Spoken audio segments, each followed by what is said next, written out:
तो और कैसे हो भाई और बहनों। और इस समय आपकी लाइफ में बड़ा दिक्कत चल रहा है, बहुत ज्यादा प्रॉब्लम चल रही है ना। यही नहीं पता चल रहा है जेई मीन्स कब होगा हमारा, है ना। जेई मीन्स कितना होना है ये भी नहीं पता चल रहा। अरे भैया कुछ बोर्ड्स के तो ऑलरेडी ये भी पता चल चुके हैं कि कुछ स्टेट्स के तो बोर्ड भी हो रहे हैं। बहुत दिक्कत है। और हर दिन हम एक नई नई थ्योरी सुन रहे होते हैं यूट्यूब पे, यार इस दिन आएगी, इस दिन आपका हो सकता है इसके बीच में। इवन हम भैया ये भी सुन रहे हैं कि इतने अटेम्प्ट होने चाहिए, उतने अटेम्प्ट होने चाहिए, तो होगा क्या। क्योंकि मैं कभी कोई थ्योरी बोलने नहीं आया हूँ, ठीक है। जैसे तुम लोग सब कुछ मान रहे हो, तो इसको भी कुछ मानने के लिए, कुछ एग्जाम कब होगा उसका डेट मानने के लिए कुछ कह रहा हूँ तुम लोगों को, ठीक है। मान लो कभी भी डेट आता है, जस्ट कंसिडर इट। बट मानोगे सिर्फ तुम्हारे पास जब भी डेट आए तो सिर्फ 6 वीक्स का टाइम है, सिर्फ 6 हफ्ते का टाइम है। तो क्या करोगे? क्या तुम्हारी जेई की प्रिपरेशन उस लेवल की है इस समय? सोचो जरा, आंसर करो, खुद से आंसर करो यार। है उतने लेवल की प्रिपरेशन कि अभी आया 6 हफ्ते बाद पेपर है, दे दोगे, दे पाओगे? तो कईयों का आंसर होगा नहीं।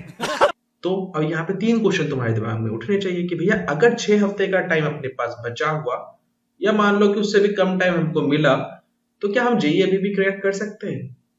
तो मेरा आंसर होगा हाँ, अभी भी आप लोग जेई कर सकते हैं। मैं जेई एडवांस नहीं, जेई मेंस की बात कर रहा हूँ। बोला अच्छा, क्या अच्छे मार्क्स स्कोर कर सकते हैं 160 प्लस 180 प्लस के आसपास, जो एक डिसेंट सी परसेंटाइल आ जाए 97 परसेंटाइल प्लस? तो I will say yes, you can score. कैसे? तुम्हें 2 चीजों पे फोकस करना है। कौन कौन से? पहली चीज, जो स्ट्रेटेजी मैं दूंगा उसके हिसाब से चलना है। और दूसरी, पूरी डेडिकेशन के साथ काम करना है। अगर पूरी डेडिकेशन के साथ काम कर रहे होगे तो जरूर होगा।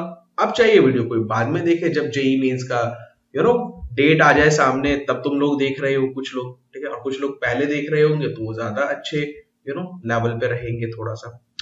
अब बात करते हैं कि चलो भैया स्टार्ट करो फिर वीडियो को, इतना टाइम क्या लगा। तो चलिए बिना देरी वीडियो को स्टार्ट करते हैं।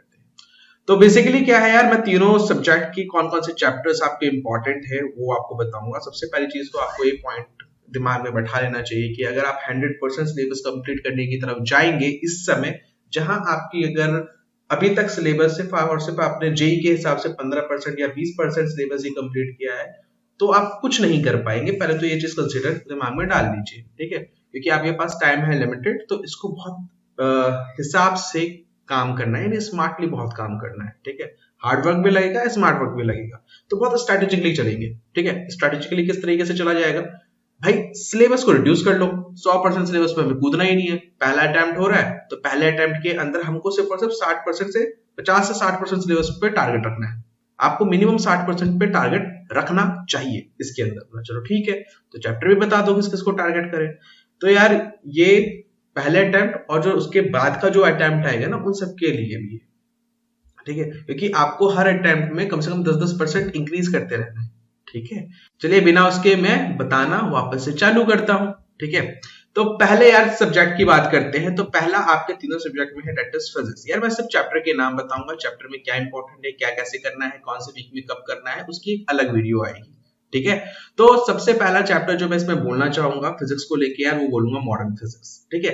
क्योंकि स्टार्टिंग आपको करनी चाहिए बहुत इजी चैप्टर से, जहां पे आप काफी अच्छे से उसको जानते हो उस पोर्शन को, और काफी अच्छे से कर पाए। तो मॉडर्न फिजिक्स से जनरली 3 से 4 क्वेश्चन आते हैं, ठीक है। तो मॉडर्न फिजिक्स आपको पहले उठाना चाहिए। मॉडर्न फिजिक्स में मैंने सेमीकंडक्टर को भी इंक्लूड कर रखा है।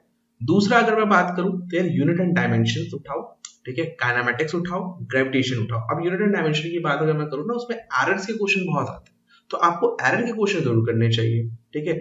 एक क्वेश्चन आया वहां से मिल जाता है, इजी सा चैप्टर है, कर लोगे। काइनेमेटिक्स से कर लो, ठीक है। ग्रेविटेशन कर लो, वर्क पावर एनर्जी कर लो। मैं रोटेशनल मैकेनिक्स बिल्कुल नहीं कहूंगा तुम्हें।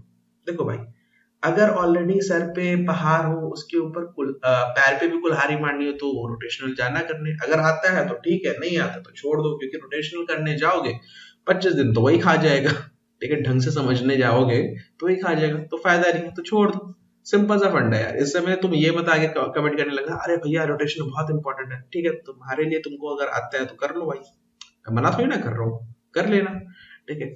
और भैया और क्या करना है? थर्मोडायनेमिक्स करना है, ठीक है। थर्मोडायनेमिक्स जो चैप्टर है, जिसमें thermal properties of matter, KTG जो भी है, इसके अंदर ये करना है। 3 क्वेश्चंस वहां से बनते हैं, तो थर्मोडायनेमिक्स जरूर करना है। अच्छा अच्छा अच्छा अच्छा, चलो और भी चैप्टर की अपन बात करते हैं, लेकिन उसके बीच में बात करें, एक चीज बोलना चाहूंगा।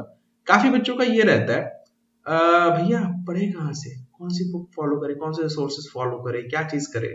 तो यार देखो, सबसे पहली चीज तो ये है कि they are lot of books जो कि मार्केट के अंदर है।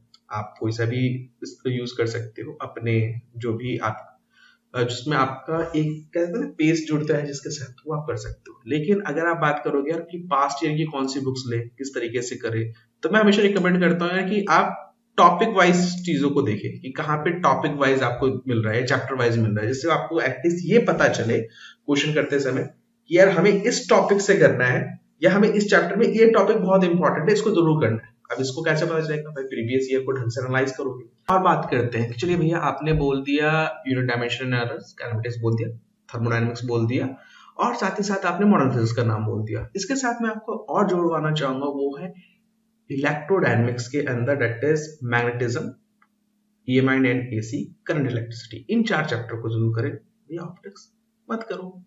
क्यों? क्योंकि यार देखो ऑप्टिक्स ना बहुत बड़ा होता है इजी, लेकिन बड़ा इतना ज्यादा है ना, बहुत ज्यादा लेंथी चैप्टर हो जाता है, तो वो इश्यू कर जाता है बच्चों को। ठीक है, तो अगर कर सकते हो तो कर लो, नहीं कर पाओगे तो छोड़ दो, सिंपल सी चीज बात की बात है। ठीक है, तो ये हो गया फिजिक्स का पोर्शन। चलिए ठीक है, अब केमिस्ट्री की बात करते हैं। केमिस्ट्री में जनरली ना हर जगह से एक ही क्वेश्चन उठ के आ रहा होता है, तो मैं ये नहीं जाके बोलूंगा, मैं सारे केमिस्ट्री के नाम नहीं बोलूंगा।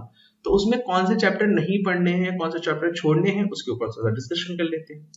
तो देखो सबसे पहला जो होता है वो जो छोड़ना चाहिए आपको, ठीक है, जो आप अभी छोड़ सकते हैं, उसके लिए अगर मैं बोलूं तो मैं बोलूंगा पी ब्लॉक पूरा, ग्रुप 13 से लेके 18 तक। वैसे तो ग्रुप 15 से 18 थोड़ा सा बहुत ज्यादा आप बता सकते हो। जैसे ग्रुप 18 की अगर मैं बात करूं तो जिनॉन के जो रिएक्शंस है हाइड्रोलिसिस के, या आप जो जिनॉन से रिलेटेड जो भी शेप्स वगैरह, वो आप आराम से कर सकते हो। ग्रुप 16 के अंदर स्ट्रक्चर बेस्ड क्वेश्चंस बहुत पूछते हैं, वो आराम से कर सकते हो। एटलीस्ट मिनिमम ये करके चले जाना, बाकी आप प्री ब्लॉक को छोड़ सकते हो क्योंकि टाइम लगता है ना उसको पढ़ने में।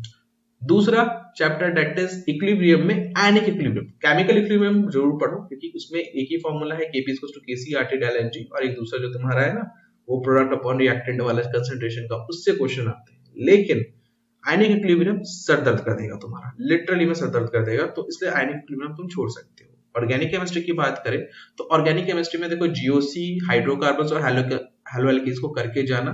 अगर तुम्हें कुछ छोड़ना भी है वहां पे तो तुम alcohol, phenol, aldehyde and amines को छोड़ सकते हो। ठीक है, क्योंकि यहाँ पे आपको थोड़ा सा इश्यू पड़ेगा समझने में, तो इसको आप छोड़ सकते हो। बायोमॉलिक्यूल्स आपकी श्रद्धा है, अगर आपको करके जाना तो ठीक है, नहीं करके जाना तो आपके ऊपर है। इलेक्ट्रोकेमिस्ट्री वैसे इजी पड़ता है क्लास 12 के अंदर, लेकिन कई बच्चों को दिक्कत करती है। तो इलेक्ट्रोकेमिस्ट्री के अंदर मैं बस आपको ये चीज बोलना चाहूंगा कि आप इसे कर भी सकते हैं और छोड़ भी सकते हैं। ठीक है, तो यार ये था मेरी तरफ से कि आप केमिस्ट्री को क्या क्या चीज छोड़ सकते हो। ठीक है, तो उतना ज्यादा बाकी में इफेक्ट नहीं पड़ेगा, तो इन सब चीजों को आपको देखना पड़ेगा। और मोल कॉन्सेप्ट भी ऐसा, मोल कॉन्सेप्ट सबसे बेसिक चीज है, लेकिन अगर आपको मोल में ज्यादा दिक्कत कर रहा है और टाइम ज्यादा खींच रहा है तो आप उसको छोड़ दो। ठीक है, बेसिक मोल कॉन्सेप्ट देख लेना, स्टोइचियोमेट्री वाला जो लिमिटिंग हो उसको रहने देना। ठीक है, चलिए अब थोड़ा सा आगे की बात करते हैं मैथमेटिक्स की। अब क्या है, जो मैथ्स का है ना, मैथ्स में सबसे बड़ा इशू ये होता है हम पढ़ कितने मिले, मार्क्स तो आते नहीं है ना। तो जब मैथ्स की जब बात आती है ना, तो यार मैं बोलता हूँ अगर किसी की मैथ्स बहुत ज्यादा वीक है या एवरेज भी है, तो आप कम से कम 10 से 12 चैप्टर को अभी फोकस करिए, जहां पे आप कम से कम 12 क्वेश्चन कर पाए आराम से। ठीक है, क्योंकि एक तो आपको टाइम ज्यादा मिलेगा पर चैप्टर। ठीक है, तो कम से कम क्वेश्चंस पे, यानी कम से कम चैप्टर्स पे आपको ध्यान देने हैं मैथ्स के अंदर। तो जो जनरली आपको ध्यान देने हैं जिन चैप्टर का, उसका नाम मैं बता देता हूँ। पहला है वेक्टर, दूसरा है 3D, तीसरा है आपका ये प्रोबेबिलिटी, चौथी आपकी जो चीज मैं बोलूंगा वो बोलूंगा differential equation, definite integration, sequence and series, application of derivatives and mathematical reasoning. ठीक है, तो मैथमेटिकल रीजनिंग भी करना है और इसके साथ साथ फंक्शन। ठीक है, इनको तो भाई जरूर करना है। ठीक है, ये मस्ट डू चैप्टर है, इनको आप छोड़ नहीं सकते। ठीक है, तो इनको जरूर कर लीजिएगा। ओके, तो यार ये था मेरी तरफ से मैथ्स का भी, और ये पूरा ओवरऑल मैंने बता दिया कहाँ पे क्या चीज करना है, कैसे करना है। इन सब की इंडिविजुअल वीडियो जरूर आएगी हमारे चैनल के ऊपर, पहले भी डली पड़ी है, आप उसको भी जाके देख सकते हो। ठीक है, आपको आई बटन में मिल जाएगा, नहीं तो उसको थोड़ा सा अपग्रेडेड वर्जन वाली वीडियोस आएगी, तो थैंक यू यार इस वीडियो को देखने के लिए। और चलो चैनल को सब्सक्राइब नहीं किया सोच क्या रहे हो यार, सब्सक्राइब करो, घंटा बजाओ, बेल नोटिफिकेशन ऑल पर दबाओ, सारी की सारी वीडियो आएंगी, देख क्या रहे हो यार, ठीक है। So thank you everyone and have a nice day.